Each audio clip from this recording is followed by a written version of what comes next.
સાચા સદગુરુ મળે તો સાચા સદગુરુ છે એ દાઢા નથી વધારતા, બાલ નથી વધારતા, ભગવા નથી પહેરતા, કાને કુંડળ નથી પહેરતા, માળાયું નથી પહેરતા, એના મંદિર કે આશ્રમો પણ હોતા નથી, આવી અને કાંઈ જરૂર હોતી નથી. એનું એક જ કામ છે કે આ ભૂલેલા જીવોને સત્યનો રાહ બતાવવો. સાચો જે ધર્મ છે એ સ્વધર્મ છે. સ્વધર્મ એવો છે કે માણસની કોઈ બનાવેલી સંપ્રદાય કે વાડો નથી. ઈ સ્વધર્મ આદિ અનાદિનો છે, કોઈનો બનાવેલ નથી. ઈ સ્વધર્મ સત્ય ધર્મ જે સત્ય છે એ કોઈનું બનાવેલું નથી. સત્ય જે છે એ સત્યની મંજિલે પહોંચવા માટે આડું આવતું અસત્ય બધું બાદ કરવું પડે અને પડે. તો હું તો તમને માર્ગ બતાવું છું. શું કરું છું? માર્ગ બતાવું છું. હું જે બોલું છું આ મારા શબ્દો તમારી બુદ્ધિની એરણ ઉપર કસો. આ શબ્દનો સાર સમજો કે હું તમને ઈશ્વર ધર્મનો માર્ગ બતાવું છું.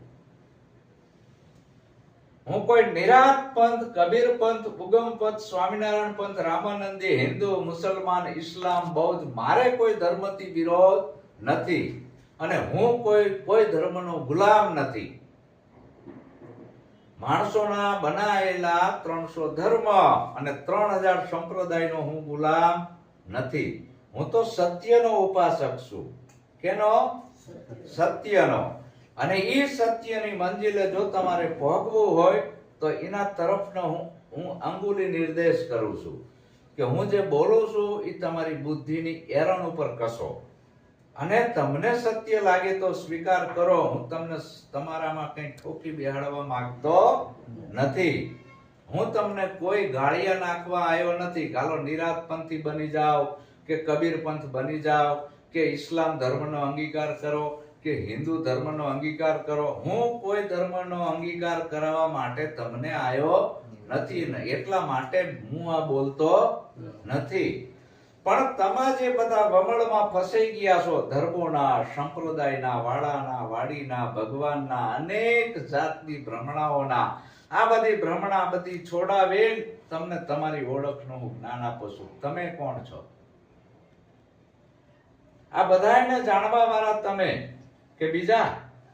સૂર્યને તમે જાણી શકો ને અને જોઈ પણ શકો. ચંદ્રને જાણી શકો, જોઈ શકો. આકાશને જાણી શકો, જોઈ શકો. પૃથ્વીને જાણી શકો, જોઈ શકો. સૂર્ય તમને જાણી હતી?